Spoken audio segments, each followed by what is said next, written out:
Welcome to the first episode of the Life Laid Bare podcast. My name's Steve Swinley, I'm the owner of Life Engineered, and my co-host is... Ryan Beattie, owner of Bare Wellbeing Health and Wellbeing Clinic. So the purpose of this show is just to have some real conversations around mindset, well-being, pressures, some struggles, growth, and really what it takes nowadays just to be that best version of yourself. Ryan will come into this from the background of his well-being business, injury recovery for athletes and everything else that comes, and mine's is from the coaching side as well, of personal development and what it takes just to keep elevating yourself daily. We wanted this to be a real podcast, a bit raw as a podcast, and a little bit unfiltered. I'll need to make sure in particular I filter my language, but I don't think there should be filters on the language. Well, that's it. Yeah, we need to make it kid friendly too. We're inspiring children. But yeah, we want it to be not fake, not the kind of the false narrative of positivity and whatnot. You know, we want to talk about real life. We want to talk about the struggles that everybody faces day to day, and how we can improve on life. And I think that's really important. You know, there's a lot of podcasts out there that cover the daisies and rainbows element, but don't necessarily kind of get into the hard hitting struggles that we face day to day. So, and the positives out of it, isn't it? That's it. What comes out the other end? You've been through hard times, or you've decided you want to go for some. You've got this big goal that you want to go after, or how do you get to that? That's and it. what is the struggles, the obstacles that you have on that sort of journey? But yeah. And let's face it, life's a challenge at the moment. Yeah. You know, you see the state of the world that we're in at the moment, where wars in the Middle East, and I'm not long back from Africa, the issues that we're facing worldwide, and then you look locally and you see the poverty rates at the moment, and you know, high SIMD areas are the biggest they've been in generations. So you know, the world's a challenging place just now. Yeah. And with that, there's a lot of personal challenges. Absolutely, just a bit of positivity needed, and how people can get through all that as well. This is really just an intro, a half-hour intro for what the podcast is going to be. Introduce myself and Ryan, what we've been doing, what our hopes are going forward, what the goals are as well. But then obviously you mentioned the work you were away doing in Africa, which is pretty cool. That was an awesome experience for you. That's an episode in itself, I think. Yeah. But we'll have guests coming in. You know, we'll have some people lined up that want to come in and share their stories, what they've been through, the success that they've had, how they've got there, what's next for them, and yeah, it should be pretty exciting. So let's kick it off then. Let's do a bit of an intro to us then. So who is Steve and what is Life Engineered? Life Engineered. So Life Engineered come about years ago from sort of my work in my other job at the college, and it was seeing a lot of young people who are coming through sort of college and they're getting their trade and all that as well, but it's the amount that were struggling or not getting anywhere, or mental health issues and just need that support, the structure. You know, how do they line themselves up every day to turn up to the college as their best version of themselves, so they can put everything into what they're studying, whatever programs they're on. So there was a bit in that, a bit on the fitness side as well. You know, I've always been in the gym and football and, you know, martial arts and everything over the years, so that sort of coaching element coming over to it as well. And I just sort of thought, right, I'm going to package something up here. I really feel I could help people, get them in the right direction that they want to go as well. And yeah, just helping people, you know, like seeing people suffer when they could easily change some strategies in their life, put some daily habits in that would be positive for them, turn their mindset. Mindset's a massive thing in the coaching. Huge to what I've done, and it's been really successful. Like, some of my clients have absolutely blown me away, from a guy I had who, we'll never name any names in it obviously, but a guy I had who was on the verge of suicide, you know, he was having these thoughts, and I'm no therapist by any means, you know, I mean, I can't do any of that, but support wise and just getting the basics right. And he ended up going from being like really rock bottom to then going into a charity boxing match for mental health, and he completely turned himself around, right, and he's away on a different career path, he's in a new relationship, he's doing absolutely brilliant. But and how's that evolved then from those first ideas, you know, sitting down with, you know, sitting probably at work one day thinking, how can we make these changes, to what it is now? What's it now look like? Yeah, now it's evolved a few times. So originally it was about a one-to-one coaching, you know, incorporating that daily sort of movement and exercise, good for the mindset, getting everybody, getting yourself set up during the day, just to feel better. It evolved from that side of things, and I actually added in a bit of business coaching as well. I mean, you work exactly, Bare Wellbeing, because I've done a lot of that for the past 17 years at the college, helping businesses, networking, connecting the dots for people to start growing their business. So incorporating it all together, it's always going to evolve. Yeah. It's always growing. There's always another area that I want to go into with it. We were down at the Arnold's last Saturday before. Yeah, Saturday, Sunday last down week. In Birmingham. Kickboxing tournament down there.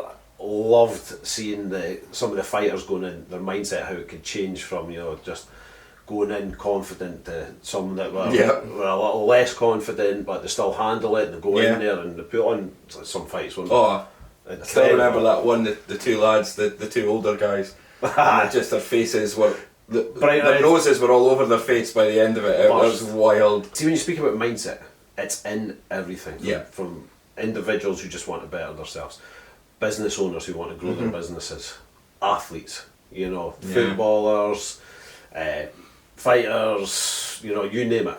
Anybody that's sort of in these sort of sports and that want to really push on, mindset's a massive thing. And how it's many what gets people you up in the morning? Exactly. But how many people have got mindset coaches that are actually in business, in sports and all that? It's the secret sauce to it. Those little bits that you can add to it and doing all your training. Yeah, you can go and do all your pre-season in football and everything that goes with that. You've got to get the mindset right. That's it. It's lived experience as well, and that's what's important. I think there's a lot of coaches out there, and there's a lot of different types of coaches. There's what we would call, I suppose, book smart coaches that have gone out, have done their research on human psychology and whatnot. But a lot of them, it's the same in the fields that we've both worked in. You get people who potentially come out of uni and go into academia. They know a lot about subject matter, but they've not necessarily lived it. They've not been out there, boots on the ground, and actually done the roles. And I think there's a place for both, but then the true value comes from experience of both, of having that the academic side of things, but also the lived experience. That if you've got both of those in your toolbox, it goes really well, doesn't it? They complement each other massively. Yeah. So the business has been good. The life engineered side of it is absolutely incredible. Working and helping with people just get better, do better, switch their cell on, change their mindset from I can't do this to I'm going to give this a go and make this work. Setting their goals, holding them accountable. That's a huge bit. Just somebody checking in on you each week. How are you getting on? Have you done this? Have you moved forward? That little 1% every day. It's massive, isn't it? I think it's an analogy I love. I think it was Ottmar Hitzfeld, obviously famous German football manager. He had a thing when he was coaching about the 1%. And it was like, if you make 1% of a difference in everything that you do within that football club environment, by the end of the week it's 10% improved chance of winning. If the kit man's got the best kit and he feels welcome in the club, he comes in, the dressing room's immaculate for the boys coming in. If the physio's got good quality tape and a medi bag that they know they've got the tools they need, they bring 1%. And it really brings in that kind of, it's almost family ethos of the environment you're in, whether it's a football club, whether it's your business, whether it's your personal life. If you've got those, you're maximising the capabilities of the toolkits that everybody's got. All of a sudden you're at 20-30%, and you know what I mean, then you're flying, you're making millions, you're driving about a Range Rover, you're living your best life. Yeah, that's the difference. See what you said there, right? The kit man and so and so and so and so that are all in these organisations. So your business, it's the culture you create. That's it. You create the positive mindset in that culture of that business. You're changing everything. It's the ripple effect of how it affects the next person, your colleague, or whoever supports you in what you're doing and stuff like that as well. So yeah, it's massive. Yeah, it's cool. So that's life engineered. Yeah. Bare Wellbeing. How's it come about? What's it all about? So Bare Wellbeing's an interesting one. So 20 years working in sport and in the third sector, charities is the third sector, and just made redundant a couple of years ago, which was a big change in life. Wasn't really sure what direction to go in, knew my skill set, knew what I wanted to do, much like you, like helping people, probably make myself too busy at times, but hence doing a podcast. Podcast, business, Uganda, what else you got on? A couple other charities as well. Kids. But yeah, it kind of came about with just being at a bit of a crossroads in life and not really knowing where I wanted to go.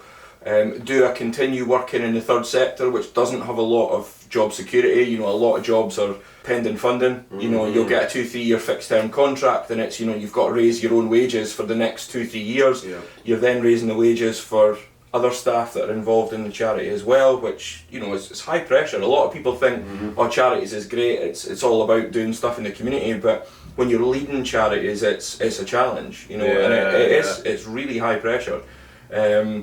So came from that, and then obviously sports background as well. Worked in sport development for a long time across rugby, football, what else? Rugby, football, sailing randomly for a while.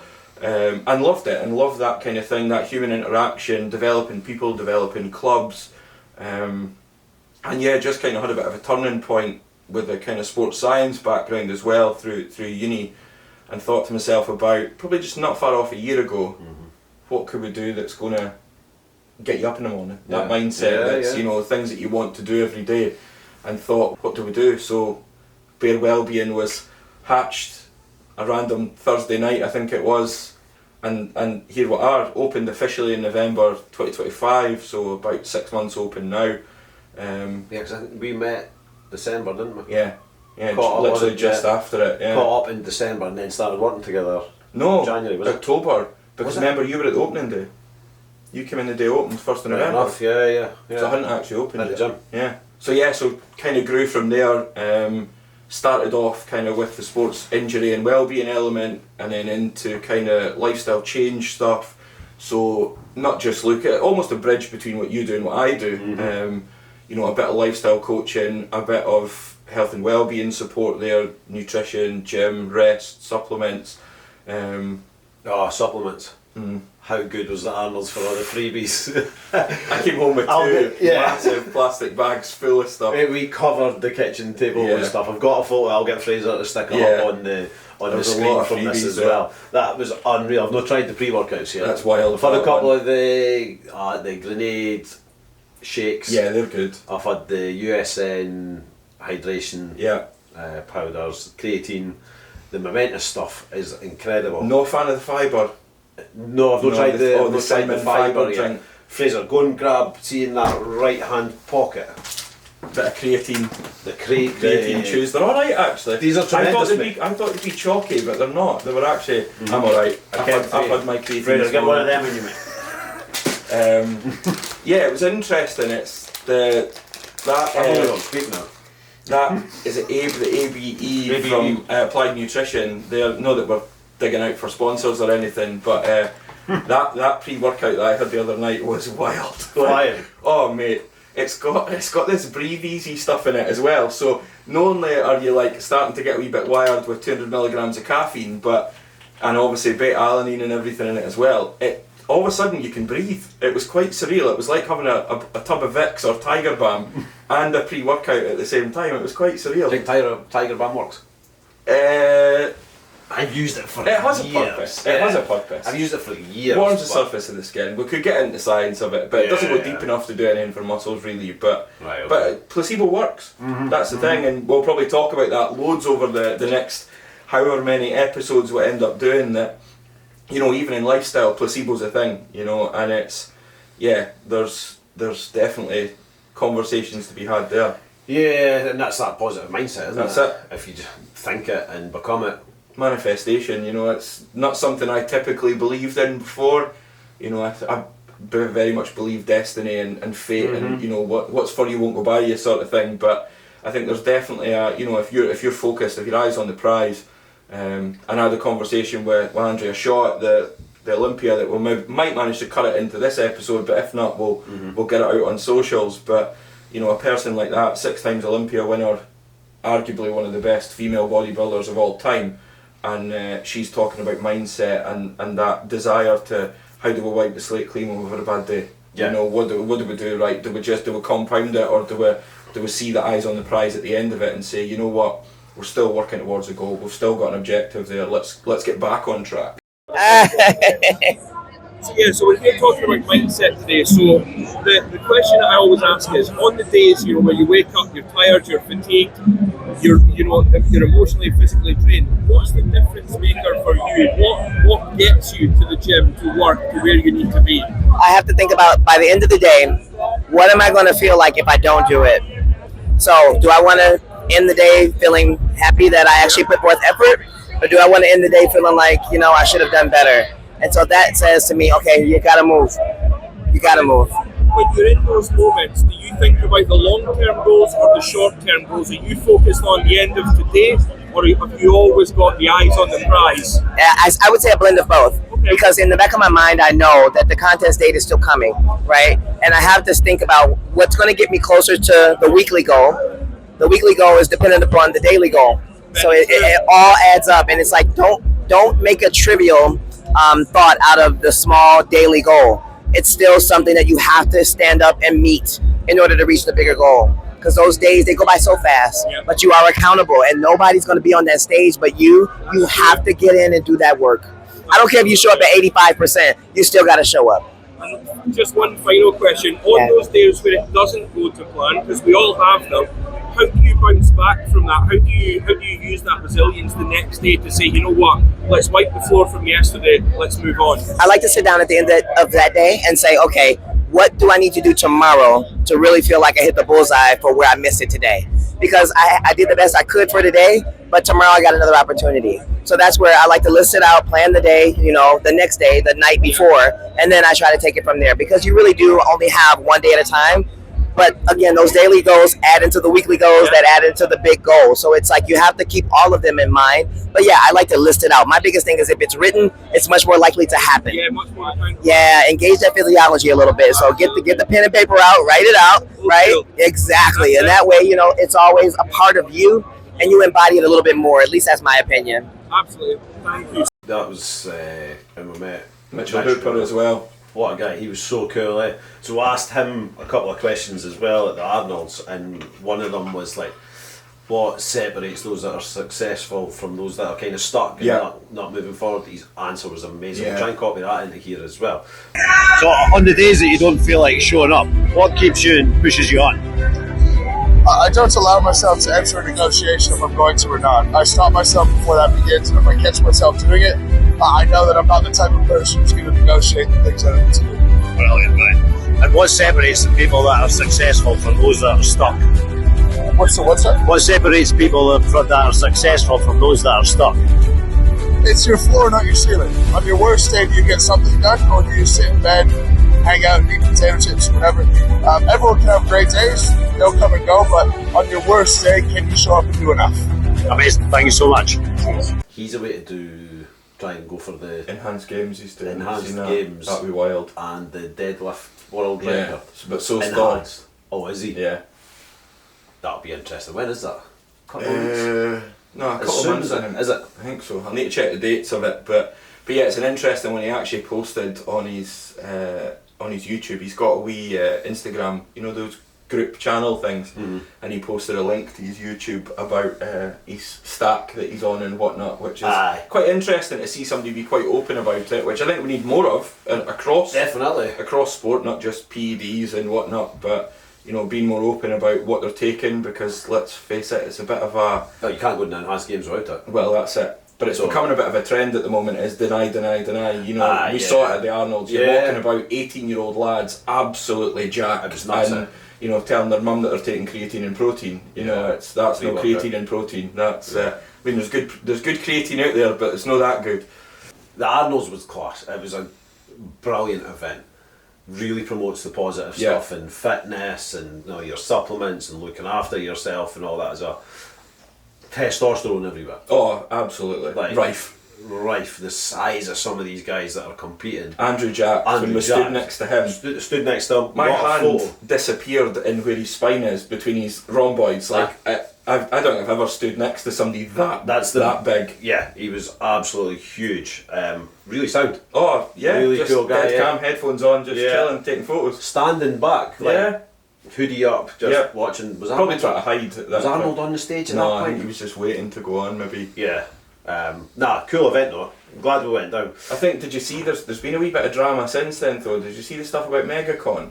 No. So it's an interesting one. It's just about acceptance, probably relevant to podcast and whatnot. But obviously, for those that didn't see it, MegaCon ran alongside the Arnolds at the same event down at the NEC. MegaCon, obviously a big kind of cosplay event, lots of anime kind of fans and whatnot. And there was a couple, which was really disappointing, a couple of quite big bodybuilders from the US posted a lot of derogatory stuff about MegaCon clients, and a couple of them paid to get into MegaCon just to make videos to make it look bad. And I think you're looking at that, and then what I thought was really nice though was like Wesley Visser's massive bodybuilder at the moment, and he came second down at the Arnolds, went out and was quite open, like, nah, I'm a geek, I love anime, I love that lifestyle and whatnot. That's what they modelled themselves on, was like, Dragon Ball Z, what's his name, Goku going Super Saiyan and whatnot. That's what he modelled himself on, was these big figures, that almost cartoon-esque figures. And it was good to see a bit of reassurance that people are coming out there and challenging that, because a lot of people could have just jumped on that and been like, oh yeah, totally, these people are different than us, let's mock, let's critique. But to see these big elite names, well, that's it. Social media, and these people just hide behind it sometimes and mocking people and whatnot, but it's usually their own insecurity. Well, that's it, exactly, yeah. Yeah, it's fitting everything in. It's hard, isn't it? Like getting your nutrition right, like you said, when you've got kids, different meals for the kids, blah blah. But just time, some like organising your time. Like I train, probably get up 5:30, depending if I'm going out Tell the truth. If I'm going for a run, 5:30. Right, okay. Alarm goes off. That's way too early for me. Meet two of my mates down the front, run back, up to the gym. Yeah. If I'm not running, 6 in the gym, because the gym only opens at 6:30, in the gym for 45 minutes, an hour, almost every morning. Yeah. But I can't do it any other time out with those early mornings. Yeah. Like, if I go to work, come home, kids have got stuff on, me and the missus have got something organised or whatever. So it's that time management, and the only time to do it is actually to be quite disciplined with it and getting up early in the morning. And it's hard, young kids as well, up during the night. But this is what I'm speaking about this to my mate the other morning. Son had been up during the night. I think it was like between 3 and 4 o'clock. So that one eventually got him settled, and the alarm was set to go to the gym. And I still went. But I only went because I knew my mate was going to be there. Yeah. And I wasn't going to be texting him at 4 in the morning. Sorry mate, I'm not going. Sorry, I'm not making it. Yeah. So I just stuck to it, and I let the alarm go off, and I just went for it. Fair play. And it's that somebody there holding you accountable. That's accountability. It's accountability. I'm not a morning person at all. I'm going to get you into that though. Nah, not a morning person in the slightest. You'll be into it, and you'll be out running, and we'll be hitting the gym in the mornings. It changes. I can't train in the morning though. Why? I've not got energy. I've not got anything. See, evening. I'll go in and smash it. You've just raved on about pre-workouts. But there's all your energy you need for your breakfast. That's stimulant. It's like no fuel. You know what I mean? It's I struggle to eat in the morning. That's a big thing for me. I always have since I was a kid. I don't eat for never been a big breakfast eater. But then I train quite heavy. Yeah. So when I'm in the gym, I've got nothing in the tank early morning. I'm like, the best time for me is, have tea, get the kids settled, get them bathed, ready for bed, and then I'm like, right, gym time. And that's where I go in, and I get the most out of it then. And I don't know, I think it helps me wind down from the day as well, and that's why I don't take a lot of like pre-workouts and stuff, because I typically train evening. See, that's a great point. A bit to kind of that's my. That's your shutdown, your wind down. Go and do something hard. It's your fortress of solitude. It's Superman's wee crystal cave. Yeah. Whereas I use mine to get up and go. Get up, go, and I find I've got more energy for the day that way, and it sets me up for the day. See, I'm the opposite. Yours winds you down for the day. Yeah. But that's it. That's good and balance, isn't it? It's different, different purposes. Yeah. Like I really struggle in the mornings. It takes me a while. Obviously, we'll talk about mental health and whatnot in future episodes. But obviously, I take medication for that, and I think that is a factor. I'm quite groggy when I wake up in the morning. It takes me a while to get up and really kind of switch on. It takes a while for the brain to kick in as well. I'm a slow build in the morning, and then by like 11 o'clock in the morning, that's when I'm on my A game. That's when, mentally anyway, that's when I'm like, right, but you know yourself. We're good to go. Well, that's it. And that's it, and you know what works for you, and you're still doing it. Yeah. Like you're not just switching off. Well, that's you're not going to do anything. You just get stuck in your ways. You're not doing anything moving forward for yourself and that sort of physical movement, your mental health, your business, the family. It's a lot, isn't it? Yeah. But that's the thing, I think it's interesting, you know, some people say, oh, I find it easier to train in the evening, summer mornings, but it's weird because the battles that you face to get to the gym are the same. You know, sometimes in the morning you're knackered, you don't really want to get up and go. Equally, you've had a long day at work, you've maybe, you know, I've maybe had 6, 7 clients over the day, with kids have got football, and then you're like, oh, can't be arsed going to the gym now. And it's just having that mindset, and it's weird because obviously the clinic's based in a gym. And the one thing that everybody says to me is, oh, but you're in the gym all the time, how do you not just train when you're there? But it's work, you're not there to train, so it's the mindset that you need to be there is so different. It's, you know, when I'm there 4, 5, 6 hours a day, I'm focused on other people, it's really hard to then switch to, right, I'm here to train. I almost have to come home, remove myself from it, and then go back down and be like, right, I'm here to train now, I'm not here to work. Funny how the mind works. That's weird, eh? Right, let's wrap this up. That's the intro done. So we're going to aim at around about a fortnight an episode. Yeah, hopefully. Just keep churning these out. One tip for the listeners, viewers, that they could take into life. I think tracking. Good. And it's something that, we've talked about it loads before. I've got a funny feeling yours will be accountability, but we won't skip to that. It's close. I thought it would be. But I think tracking's a big thing, and obviously I get it a lot in work for people tracking their exercises and even rehab programs and whatnot. The app that I use for rehab through a big sports science company is about tracking what they're doing.